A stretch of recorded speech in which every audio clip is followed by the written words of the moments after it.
I should have worn the gray dress instead, the one with the steady hem and the neckline that didn't dip. It's not that anyone was going to notice the fading blue of the one I picked. No one did in the end. But as I sat there, smoothing the fabric against my knees, I felt the way the threadbare sleeves clung like a memory I hadn't chosen to bring. There were balloons inside. I could see them from where I stood on the edge of the drive, tied to the backs of gold chairs, in the kind of ballroom people rent when they want their event to be mentioned. Pale yellow, blue, one or two, shaped like planets. Somewhere behind the double doors, someone had thought about that Caleb-like space I remembered Eric mentioning last year. I stepped forward. A man in a black security blazer placed a hand just so palm out an angle that didn't press, but still said stop. His name tag read Marcus. His voice was polished like a countertop. "I'm sorry, ma'am. This is a private event." I nodded toward the doors. "I'm family." He glanced at the clipboard in his hand, then looked back, not quite meeting my eyes. "Only names on the list are permitted today. Immediate family only." The phrase felt curious, only names, as if mine had been written once, then lifted, erased quietly like a penciled note that was never meant to last. "I'm Caleb's grandmother," I said quieter than I meant. My fingers tightened around the gift in my hand, a small box wrapped in paper that no longer had creases. I'd folded it twice then again. Marcus adjusted his posture. "Instructions were very specific, ma'am." He looked past me as he spoke. Through the wide glass of the entrance, I saw a blur of children running between tables, a cake as large as a suitcase, a woman taking photos with a ring light. I saw 3 men from Eric's company recognizable from old LinkedIn headshots laughing near the buffet table. I saw cousins I hadn't met in years. I saw a stranger in a silk blouse hold Caleb's hand and kiss the top of his head. Brittany appeared before I heard her heels. White dress, tight smile, hair in its usual immaculate spiral that always made me think of wedding catalogs. "Oh, Deborah," she said. "You weren't supposed to come." "I thought Eric, did he not tell you?" Her words were smooth, sweetened with performance. I looked at her, not past her, not around her, at her. "It's Caleb's birthday." "Yes," she said, eyes darting to Marcus. "It's just, we kept it small this year. Intimate, just the family." Behind her, someone called her name. She waved back. I counted at least 4 people filming something with their phones. 300 people, I said. She tilted her head. "We didn't want too much stimulation for him. He's sensitive, you know." I did know. I was the one who sat with him through his first fever humming while the thermometer blinked. The one who held him steady when he panicked at the aquarium tunnel. Still, I said nothing. "We figured you'd understand," she added. "It's hard for you to get around these days." I saw Marcus's shoulders shift. An almost invisible motion, but it registered. "You're welcome to drop off the gift," Brittany continued, gesturing vaguely toward the side entrance. "We'll make sure he gets it." I looked at the gift in my hands.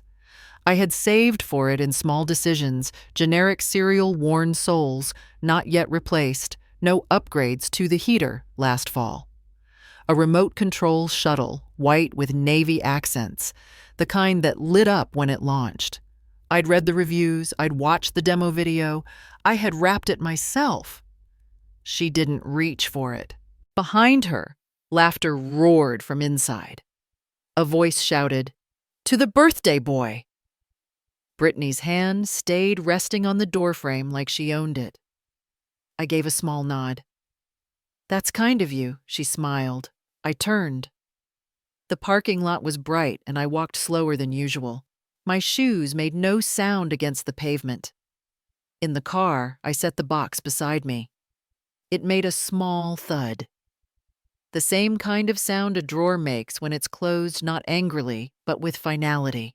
The scent of gift wrap clung faintly store-bought lavender and glue. I looked at my hands. The ring on my finger, a narrow band of gold worn thin on the underside, reflected the sunlight in a line that reached halfway to the dashboard. I remembered when it used to fit tighter, when I used to be invited. The phone sat face down on the passenger seat. I turned it over. The screen lit up bright and indifferent. Contacts. I scrolled past Eric, past Brittany. I stopped on a name Rebecca Monroe. She'd handled my savings account since before Caleb was born. She had once mailed me a handwritten thank you note after I switched to her branch. She had sharp handwriting, each T precisely crossed. I didn't tap the number, not yet. My fingers hovered. Somewhere beyond the windshield, Caleb laughed. I didn't hear it, but I knew what it would sound like, sharp, full-bodied, a sound that filled rooms and made you forgive them for being loud. I didn't drive away right away. I didn't call right away. I didn't cry. The box on the seat stayed unopened. The silence in the car wasn't new. The chair I didn't have inside, I had already been learning to live without it. Some things disappear slowly, like sugar in lukewarm tea. I used to think compromise was a kind of love, not the grand, kind people write songs about, but the smaller, stitched-in kind, folding towels their way instead of mine, letting the silence hold where a protest might have stood, the kind of love that doesn't leave a trace, except in the shape of what you stop yourself from saying. When Brittany first came into our family, I offered her my mother's pearls. She chose something more minimal, and I told her I understood. I didn't. But I nodded and smiled as if I did. She didn't touch the pearls again. They're still in the velvet box, tucked beside a sealed envelope that's turned yellow around the edges. The wedding was elegant. I paid for the gown without being asked. She picked it from a boutique near the harbor and texted a photo that cut off just above her neck. No caption. I remember tilting the screen, trying to see her expression, but it was cropped intentional, I think now. I sent the money the same day. You didn't have to, Eric said over the phone. I told him it wasn't about having to. It's what mothers do, I said. He didn't answer, just cleared his throat. They stayed at my house the week after the wedding, before their lease began. I gave them the master bedroom, changed the linens, even rearranged the closet so she could hang her clothes. She brought 7 dresses for 5 days. I remember thinking that was smart preparedness, was something I admired. The first night I overheard her voice from the hallway, not raised but sharp. Your mom folds towels like we're in a motel. He laughed. I heard him say, she means well. There was a pause. She just tries too hard. I didn't move from the hall. I stood there with a basket of hand towels and watched the thermostat blink 72. After that, I folded towels differently. There was a morning some months later when Caleb was a baby and colicky. Brittany called her voice thin. He won't stop. I can't even think straight. I drove over without brushing my hair. She passed him to me without a word, sat at the kitchen island scrolling her phone. I walked with him for hours. When he finally slept, she nodded toward the couch. You can just stay here while he naps. Try not to shift too much. He's sensitive to sound. After that, I learned how to sit still. She once told me Caleb got overstimulated when I visited, that he had off days after our time together. He's still adjusting. You smell like lavender and it throws him off, she said, while checking a grocery list. I switched to unscented soap the next week. When they went to Florida for their honeymoon, months after the wedding delayed due to work, Brittany called in tears. Something about a lost reservation, a change in fees. I hate to ask. It's so embarrassing. But we didn't plan for this. We just wanted something nice. Just once. I wired $500 the same afternoon. I didn't tell anyone. I skipped the electric bill that month and paid it late with a late fee. The next time I visited, Brittany had a framed photo of herself in a white dress by the shoreline. Caleb wasn't born yet. I noticed the frame was new. There were weekends when I offered to babysit and she'd say they already had someone. "There's a rhythm we're trying to maintain," she told me once. "He naps better without change." I stopped offering. My sister asked me once why I hadn't spent Thanksgiving with them in 3 years. "They're busy," I said. I didn't explain the text I'd received that first year. "We're keeping it small this time. Brittany's mom is flying in, hope you understand." I'd sent back. "Of course. Enjoy." I still made stuffing that day, just less of it. I learned the patterns. Don't call on Sundays, he's napping. Don't suggest weekend visits, those were family reset days. Don't bring toys without checking.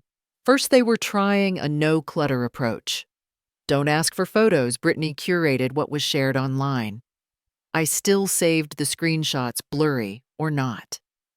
One day, I made the mistake of dropping by, unannounced, with a pie. I'd baked it that morning.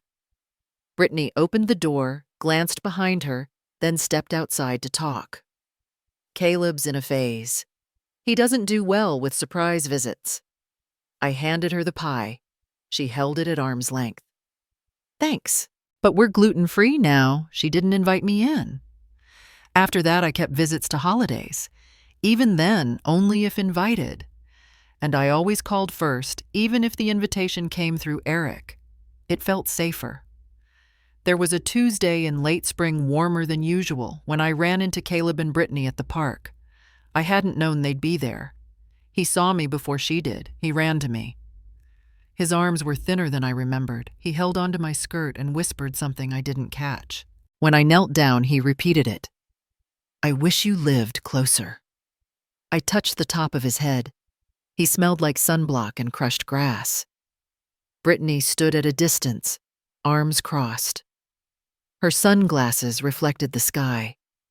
She didn't wave. I stood slowly. Caleb clung to my fingers before letting go. Later that night, I found one of his drawings in a pile of recycled papers I used for note-taking. It had been folded into fourths. A house, a tall figure labeled Mom, a small one, labeled me, and a gray scribble in the corner.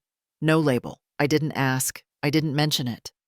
Some things are meant to be folded quietly, kept in drawers, lined in memory without ink. Not everything must be corrected to be understood. I've learned that absence isn't always quiet. It can be framed, printed, and hung on a wall. There's a photo in Eric's living room just above the console table. White mat, brushed steel frame. Him, Brittany, and Caleb on a park bench in autumn. Matching coats, blurred leaves in the background. Caleb's hand resting on Brittany's knee. Their smiles lined up perfectly. I took that photo. No one remembers. Brittany posted it online the same day. "Our little trio," the caption read. I tapped it once and moved on. There was a time I kept cards in a box, even the ones with glitter that rubbed off onto everything. That year, their Christmas card arrived 2 weeks late, addressed to the Langley home. Inside, a printed message, no handwriting, just a stock phrase in gold script and 3 names beneath it.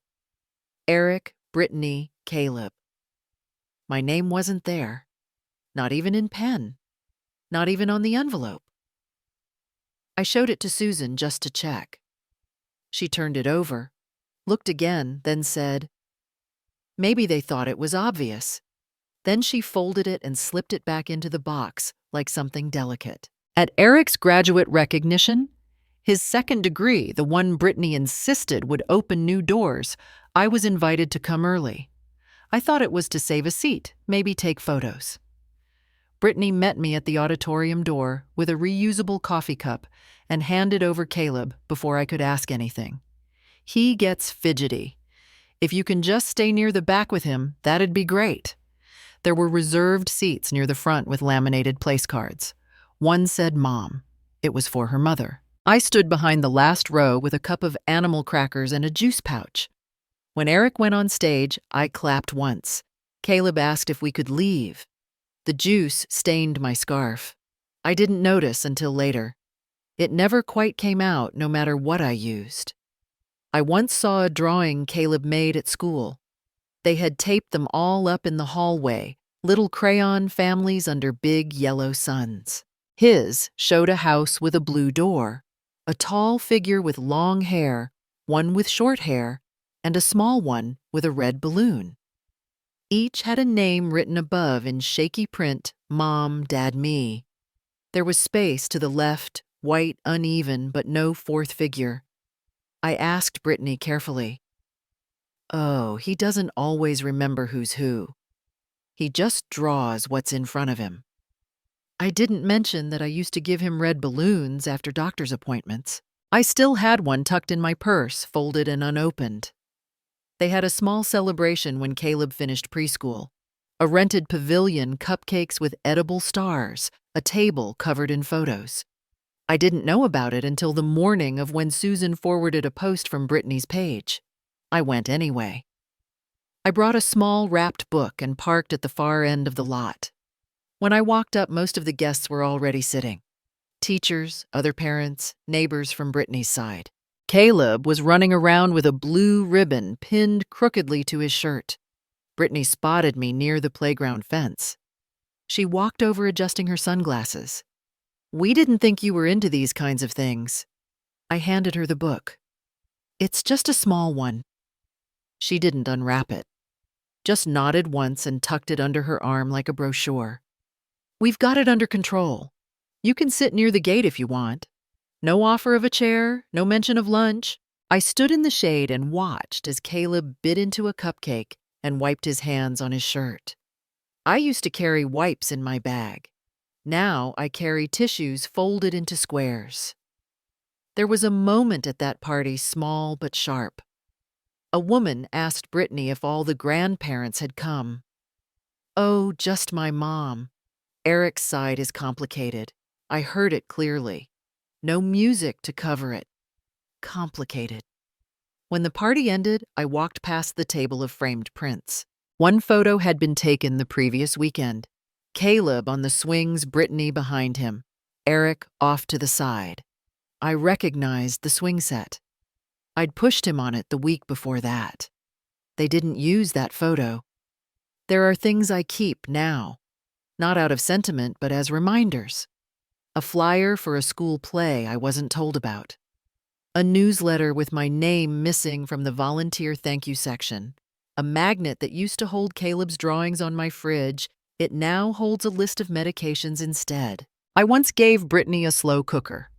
She returned it unopened, with the receipt still taped inside. "We don't eat that kind of food," she said. "It stayed in my trunk for 6 weeks before I gave it to the church kitchen. I don't expect to be in every frame. I don't expect to be in every story. But once, just once, I would have liked to be remembered without asking for it." That photo above their console used to make me proud.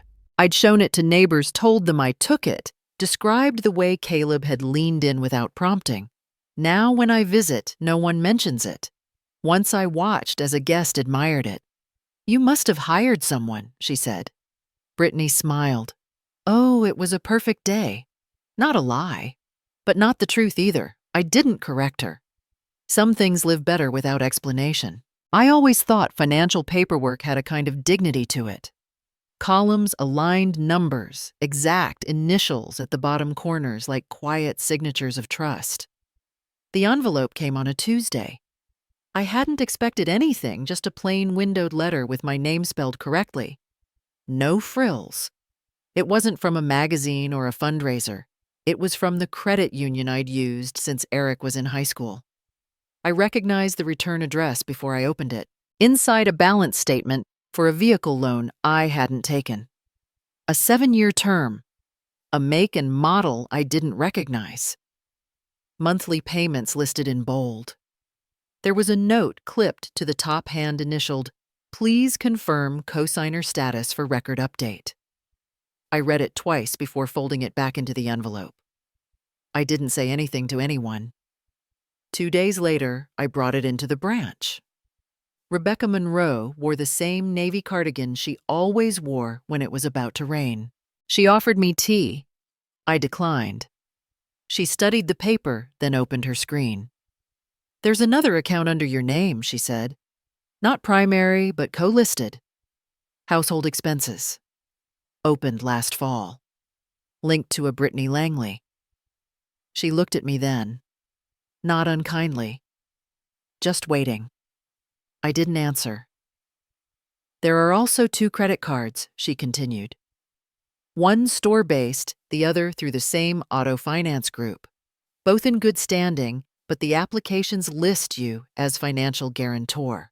The phrase didn't feel sharp. It just felt clinical, like a diagnosis for something long growing under the skin. "I didn't sign anything," I said finally. She nodded once, slowly. "There's more," she said. "You've made several transfers labeled as tuition and childcare, but the accounts they've gone to don't match any registered educational vendors." She pulled up a graph. The screen glowed cold. "The funds were rerouted into a private savings account," she said. "Same last name, different first." A quiet breath caught in my throat, but I didn't cough. Rebecca lowered her voice, even though the room was empty. "She's built a financial identity that leans heavily on yours. Income reliability, credit history. It's a sophisticated setup.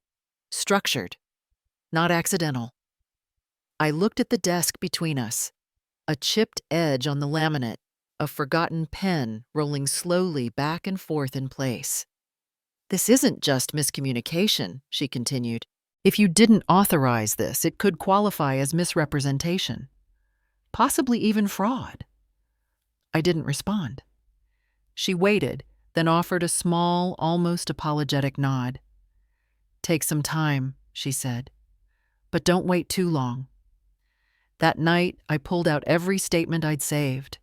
The box was heavier than I remembered. I set it on the kitchen table, cleared a space between the salt shaker and a stack of coupons I no longer clipped. I lined them up, month by month. Labels written in my own hand.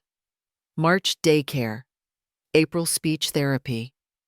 June back to school. Each line had a note of justification. Caleb needed support. Brittany had medical costs.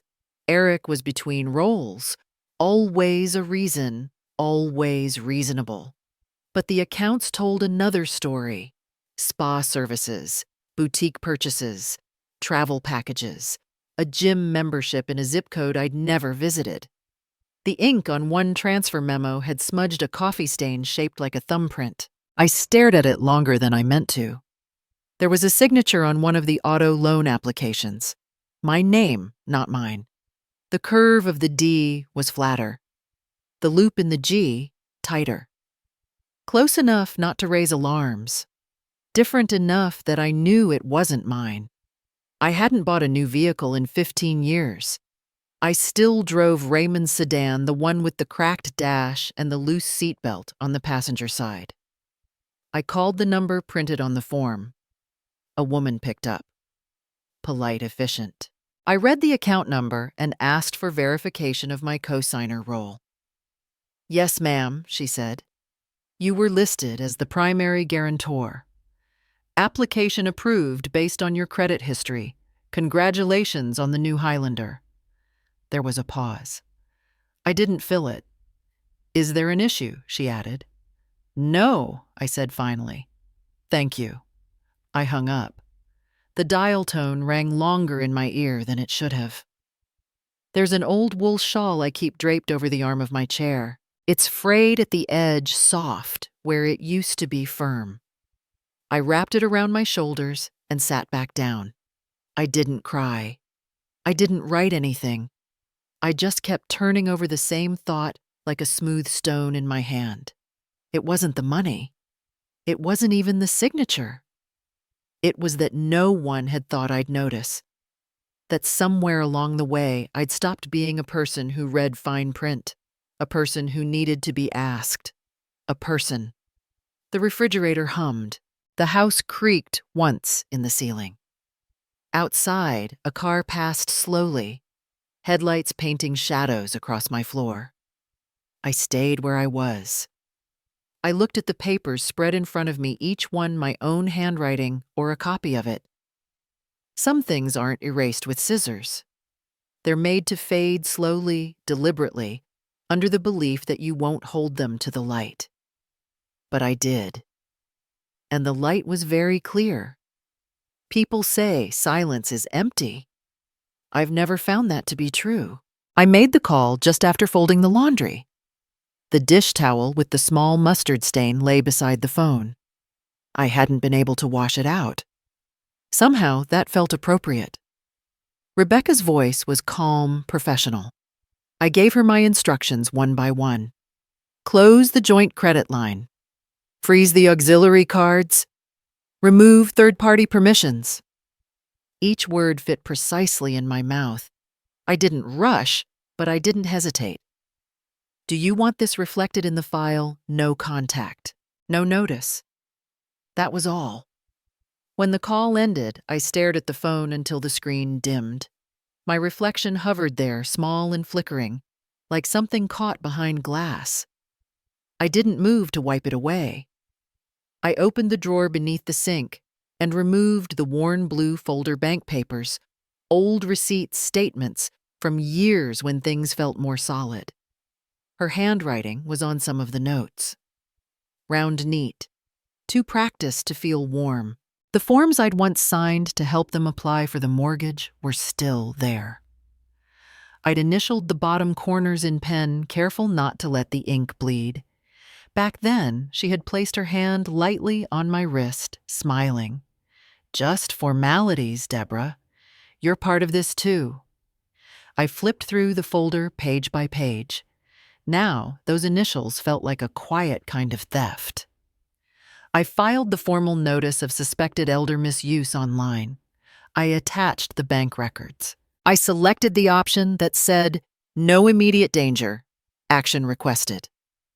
The confirmation email came 5 minutes later. I didn't open it. I knew what it would say. I slid the blue folder back into its place behind the pipe, where it had always lived, just above the box of spare batteries and 3 chipped coasters. Upstairs, I took down the family album. The spine cracked faintly when I opened it. First page, Caleb as a baby, wrapped in the yellow blanket I'd knit the summer before he arrived. Second page, Eric and Brittany on their wedding day, standing in front of the white trellis. Third, a Christmas morning shot wrapping paper everywhere, Caleb blurry in mid-laugh. Her face was in each of them, smiling like the camera belonged to her. I didn't tear the photos, I didn't scratch them out. One by one, I slid the images free. They made a soft sound when pulled from their sleeves, like a breath drawn through teeth. I folded each in a sheet of parchment, placed them into a small tin I had saved from a holiday cookie gift years ago. The lid clicked shut with a quiet finality. I carried the tin to the attic. It sat now between the old Singer sewing machine and a suitcase filled with winter coats I no longer wore. In the bedroom, I took out the box labeled Caleb. Inside, birthday cards, art projects, the hospital wristband from the day he was born. I added something new, a letter. Handwritten, folded 3 times. When you're old enough, I hope you'll find this and know I didn't leave you behind. I only stopped standing where I was being erased. I placed the letter inside the box, between a crayon drawing of a rocket ship and a pine cone he had once handed me at the park, calling it lucky. I didn't seal the box, just closed the lid with care. That evening, I deleted the shared cloud folder. It had been labeled Caleb's World. Every upload, every photo tagged, had come from her phone. All the things I had taken the swing set, shot the snowman with the crooked scarf, none had ever made it there. I removed my email from the school's emergency contact list. I returned the key to their mailbox. I placed it in a plain envelope and dropped it in without ringing the bell. I did not call to explain. I did not write to warn. I opened my phone and scrolled to Eric's name. Sunday evening. Our usual time. My thumb hovered over the call button. At his wedding, Brittany had pulled me aside near the coat check. She smoothed her dress, smiled too wide. I know you're used to being involved, but we'd really like space to make our own decisions, Deborah. I'm sure you understand. I had nodded. She didn't wait for a reply. Once during a family cookout, she saw me pack up leftovers into a container. "Oh," she said, "don't worry about that. We'll take care of it." I had handed it over slowly, like giving up the last of something small and stubborn inside me. The kettle whistled. I poured the water into a ceramic mug with a crack near the rim. The crack had been there for years. I always drank from the other side. The mug warmed my hands. I let it sit without sipping. A text appeared on my phone, from Eric. "Hey, everything okay?" I read it twice. Then I tapped the screen and cleared the notification. Not deleted, just gone from view. For the first time in months, I didn't leave the porch light on. I didn't check the voicemail. I didn't rehearse what I would say if someone asked. I turned off the phone and placed it face down on the counter. Not out of anger, not out of pride. Only because silence, once learned, has its own language. And I had finally remembered how to speak it. I never knew how loud a faucet could sound until there was no one else in the house to speak over it. I learned the knobs in the new kitchen turned left for heat, right for noise, and that the burner always flared once before settling. The linoleum peeled near the sink, and the fridge leaned ever so slightly, as if tired of standing. I bought this place with more memory than money.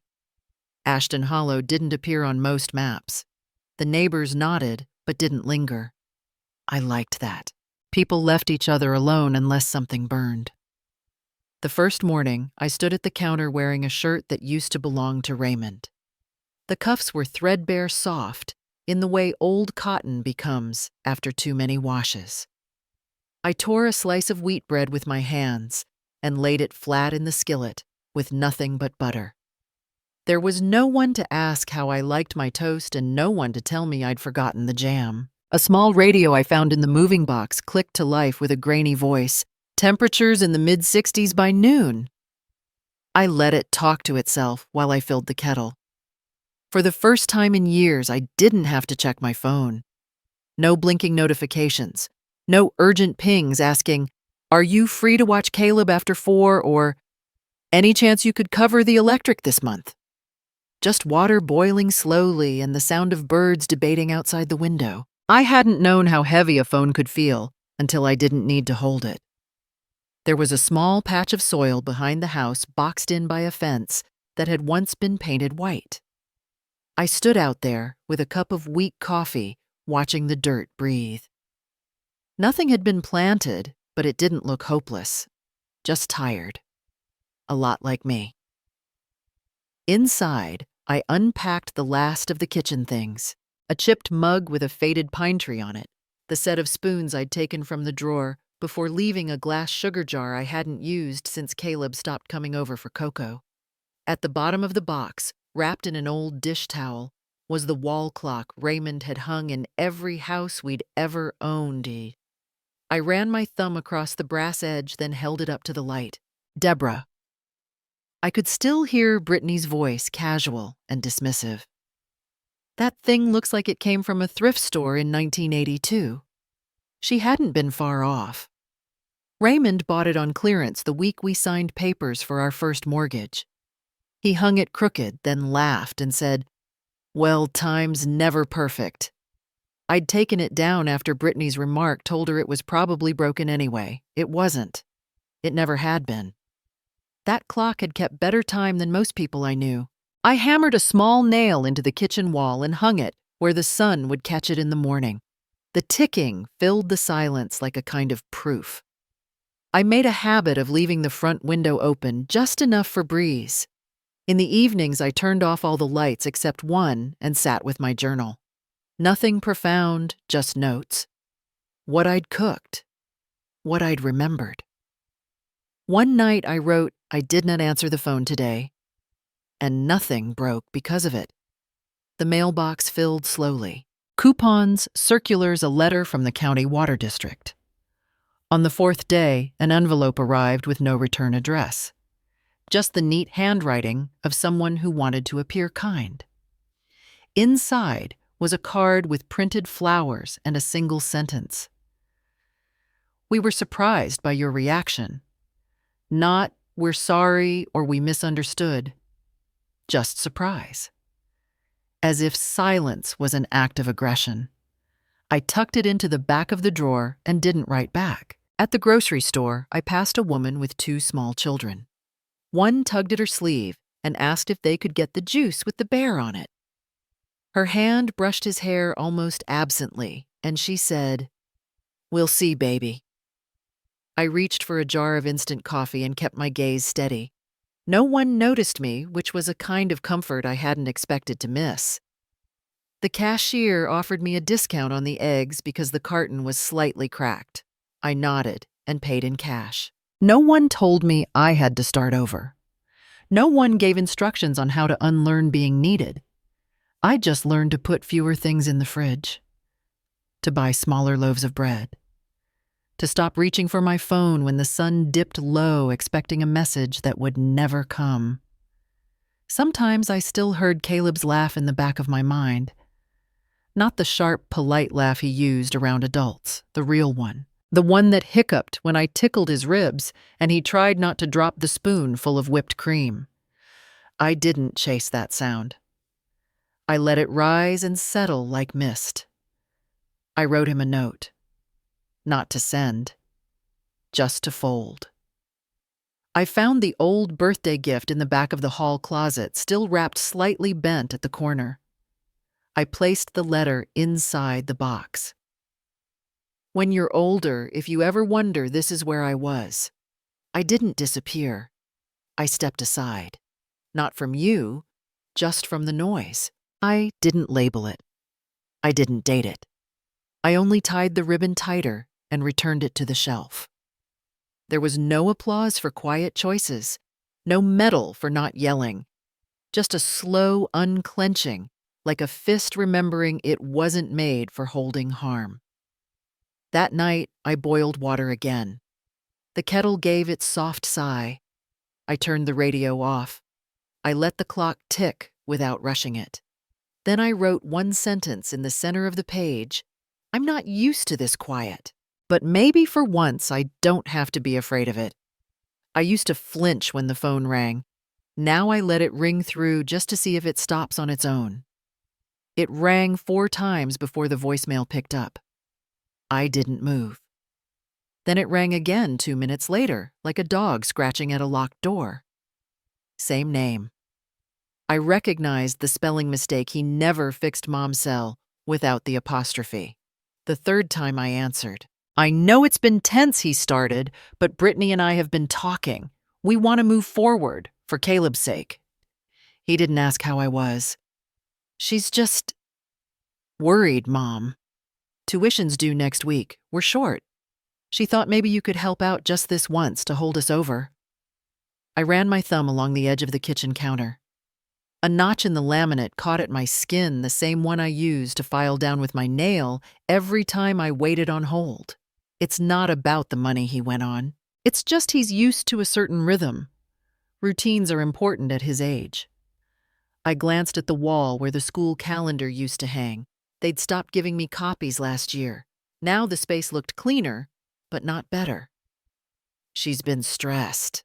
I've been stressed. You know how that goes. I didn't answer. She didn't mean to leave you out, he said finally. She thought maybe you were pulling back anyway. I opened the drawer by the stove and took out a folded grocery list I'd never used. I ran the pad of my finger over the faint check marks. Paper towels, cumin, whole milk bread. The corner was bent where I used it once as a coaster. Look, he added softer. Now you've always come through when we needed it. I'm not asking for a lot. The call ended without a goodbye. I didn't call back. I didn't delete the call log either. Just left it there, untouched. like a stain no one sees until the light shifts. Later that afternoon, a text came through. Not from him.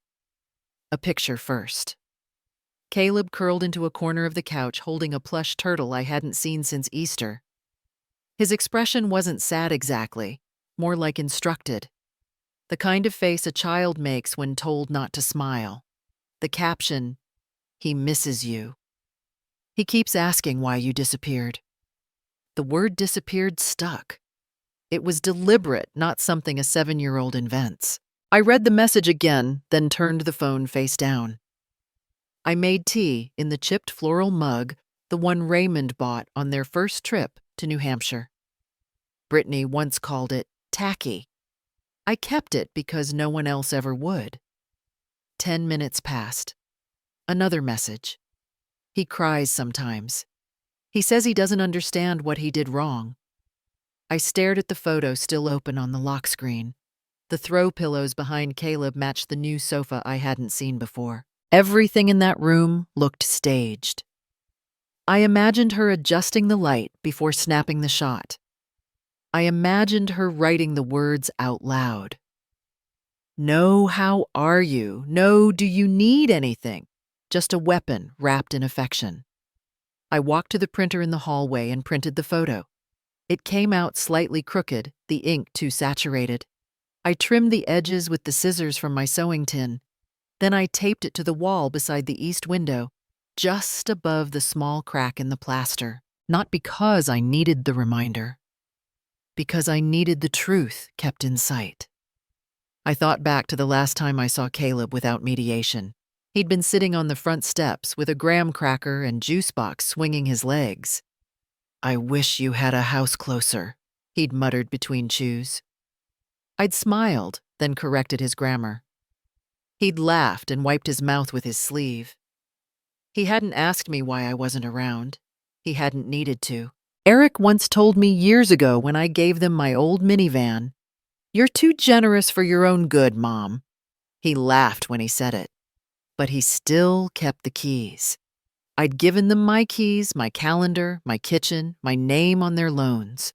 And when they were finished, they handed me back silence. This wasn't them reaching out. This was them circling the well to see if there was still water left. A neighbor knocked that evening holding a small brown bag of plums from her yard. She said they weren't ripe yet, but sweet. I thanked her and placed the bag on the counter. I didn't eat them. I liked the idea of them more than the taste. I sat down at the kitchen table and ran my fingers along the grain of the wood. There were 3 rings where hot mugs had left faint outlines, one for me, one for Raymond, and one I couldn't quite trace. The house was quiet in the way that isn't empty, only settled. I didn't reply to the messages. I didn't delete them either. I let them stay where they were, soft, unacknowledged.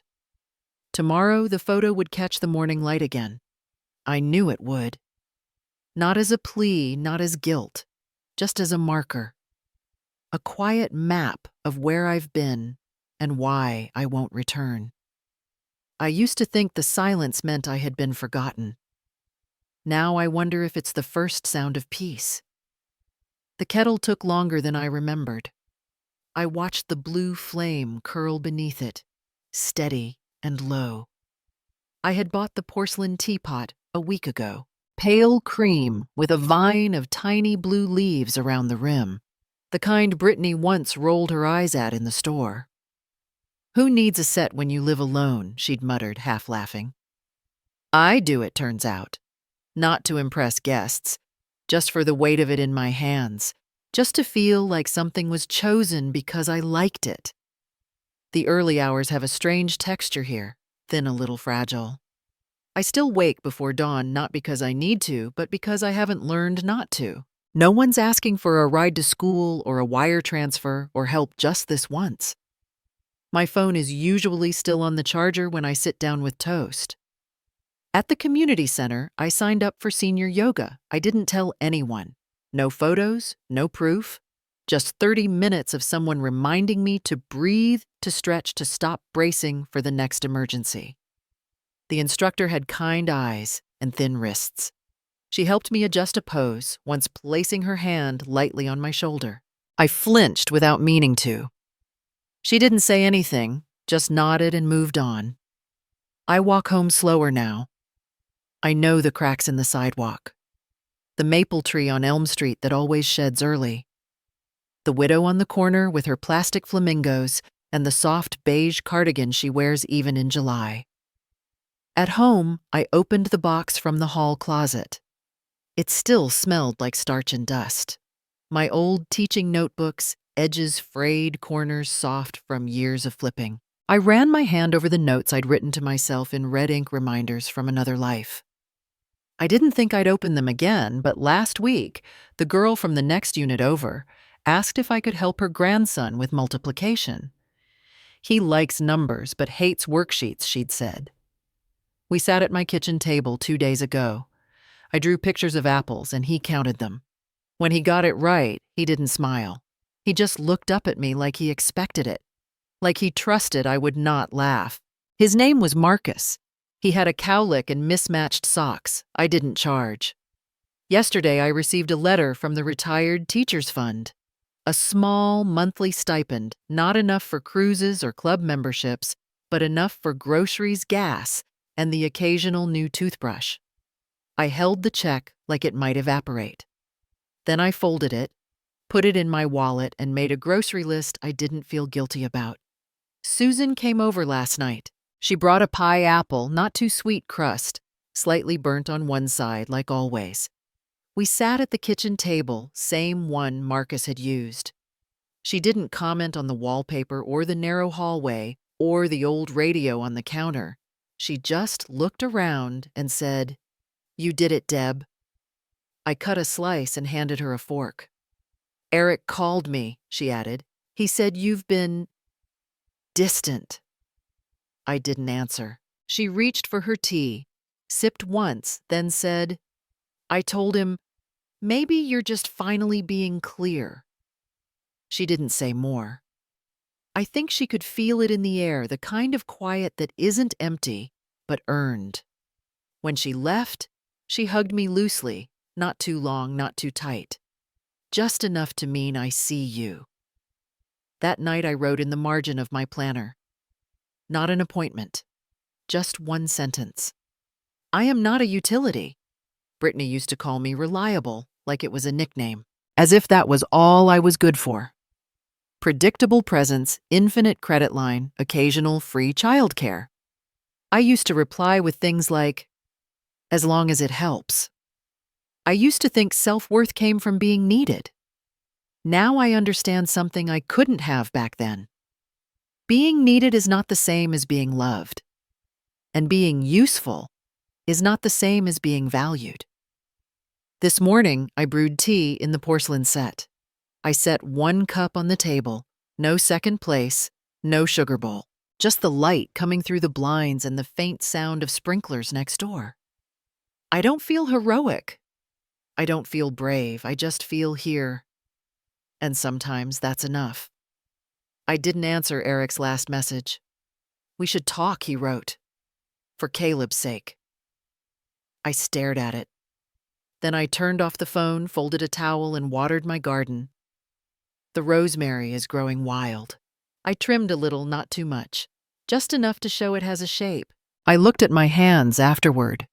Dirt in the nails, one small cut across the knuckle. The kind of injury that doesn't need bandages. Just air. I sat down again at the table, still warm from the sun. I opened the notebook and wrote a single line across the top of the page, "I no longer live for rescue." Then I closed it. Not dramatically, just with purpose. And for the first time in years, I didn't check if anyone had left a voicemail. I used to believe closure came from conversation, but silence can also be a closing door. The ring had stayed in the second drawer of my dresser for 15 years. I'd polished it once every spring, not because it needed it, but because I did. It was his father's. Meant for Eric one day. I used to imagine handing it over in a quiet moment, no speech, just the gesture. Something passed down, Now it lay in a small square box, resting on a folded sheet of pale stationery. The ink was steady black and deliberate. I wish you both enough strength to raise Caleb on your own. From now on, I will no longer be the shadow behind your home. I didn't sign it. The bank book went into the box next. I had already removed my name from the joint account. There was barely anything left. Just the echo of every automatic payment I'd never questioned. I slid the papers into a manila envelope and tucked them beneath the note. There was no anger in my hands as I packed. No shaking, just precision. Measured folds. Clean tape. I walked the 5 blocks to the house. Not my house anymore. I hadn't stepped through that door in 9 months. But I still knew the rhythm of its mornings. Caleb would be finishing his cereal. Brittany pacing with her earbuds, and Eric probably half listening. The porch smelled of lavender and old wood. A young woman answered the door. I recognized her from the one Christmas card Brittany had posted online. Tina. She nodded. Her eyebrows raised just slightly. This is for them. Please put it somewhere safe. I handed her the box, turned, and left without waiting for anything more. The sun was still low, the air cool enough that my cardigan stayed buttoned all the way up. A small breeze carried the scent of jasmine across the sidewalk. At home, I pulled out the notepad where I tracked my phone calls and legal matters, a fresh page. I wrote one final instruction to Patricia, the lawyer who had quietly guided me through the process without offering pity. Confirm removal of name from all co-signing obligations. Terminate any financial links tied to my SSN block, all non-Caleb-related contact via third-party filter. Nothing dramatic, just logistics. Later, I went out to trim the lavender bush along my fence line. The shears clicked with a rhythm I didn't rush.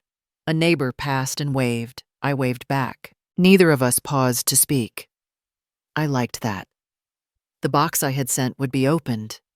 Brittany would read the note. She might scoff. She might say, typical. Or perhaps, finally. Eric would remain quiet. He'd hold the ring. He might remember how his father used to spin it on the table while thinking. He might not. What mattered is that I would not hear their reactions. That was the whole point. I no longer held a stake in that house. No backup wallet. No emergency phone call. No presence to be reduced or pitied or praised when convenient. I was not their foundation anymore, and I no longer volunteered to be the cushion beneath their collapse.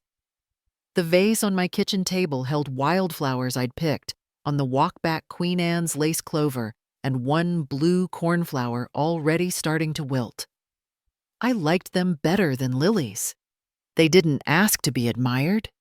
They just bloomed and held still. I had no plans that afternoon. No one expected anything. I turned off my phone and made a pot of lentil soup with thyme. I listened to the clock tick above the window, the one I'd finally rehung after all those years in storage. Raymond's clock. Brittany once called it cheap motel decor, but it had kept time more faithfully than anyone I knew. At dusk, I sat on the porch with a blanket across my knees. I watched a single robin hop between fence posts, pause, then disappear. No message, no sign, just movement, life unfolding.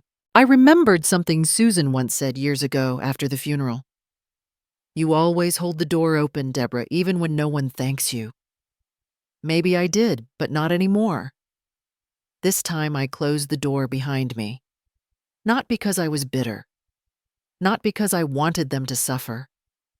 But because the hallway I used to wait in, that invisible place where mothers are supposed to stand just in case, had no oxygen left. Somewhere in that house they might be arguing over the envelope, or ignoring it, or laughing. That part was no longer mine to carry. I hadn't left a return address. Just a clean rectangular box marked only with their names. By nightfall, I opened the window to let in a little breeze. The curtain moved slightly. I reached over and straightened the photo of me and Susan from our trip to Cumberland Falls. We had matching hats on wind in our hair, no audience watching. I ran my fingers once over the edge of the window frame and thought not with pain, but with certainty. They can't come knocking anymore, not because they're locked out, but because I'm not in there waiting. I used to think silence was something to fill. Now I let it sit beside me like an old friend who doesn't need to be entertained. I pressed my palm lightly against the wooden frame of the kitchen window, the one I had sanded smooth and painted myself. 2 coats with long strokes, the way Raymond used to do with our porch rails. The breeze filtered through the gauzy curtain, carrying a faint scent of rosemary from the garden bed. The kettle gave its familiar low whistle behind me. I didn't rush to it. I brewed my tea in the porcelain pot Brittany once called impractical. A pattern of faded green vines curled around its belly, delicate and quiet. I poured the tea into my own cup, placed it near the vase of wild daisies I'd picked after the rain yesterday, and let it steep while I opened the novel, still turned down on the table, A Tree Grows in Brooklyn.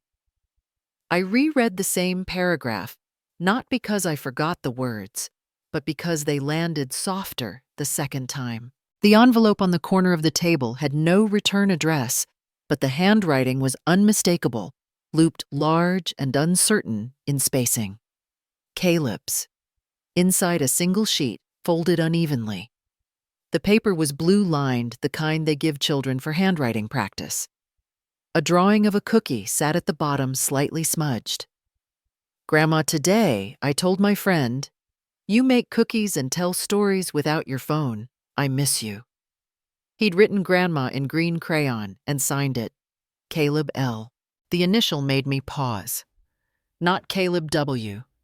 Not Caleb Langley. Just L. As if something in him still tied us together without needing to name it fully. Last weekend, we'd made peanut butter cookies. He'd measured the flour too fast and sent a puff of white across the counter. I didn't scold. I showed him how to sweep it back into the bowl with a card. We used the back of a fork to make crisscross patterns, and he asked if people still did that when they got older. I told him some traditions stay because they feel like home. He didn't ask why he hadn't seen me in a while. He just leaned on my shoulder as the cookies cooled and said the house smelled better than school. That was enough. The phone rang around noon. I let it buzz twice before answering. It was Sarah Holcomb. I hadn't heard from her in weeks. I did it. Her voice cracked through the receiver. I got the lawyer to reverse the paperwork. My son's wife can't use my name anymore. She sniffed. I thought I was just, an old lady who should keep quiet. I let the silence rest a second. We're not victims, Sarah. We're just people who forgot we could say enough. After the call, I took the small wooden box from the shelf above the fridge. I hadn't opened it in a long time.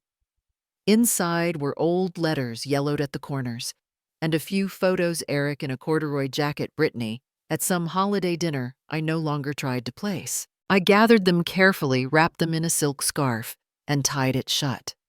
I didn't burn them. I didn't tear them. I simply placed the bundle back into the box and pushed it farther toward the back of the cabinet. They were no longer things I needed to see. They weren't bitter, just unnecessary. I had already filed the documents with Patricia. The financial separations were final, the estate protections in place. The clause limiting contact had gone through without dispute. No one had challenged the letter I sent. No one had tried to meet in person. And for once, that didn't feel like abandonment. It felt like space. Susan dropped by 2 days ago unannounced, holding a pie tin wrapped in foil. We sat on the porch steps, just as we used to when we were too young to know we were already forming adult regrets. She told me quietly that she'd suspected things for years. But I didn't speak.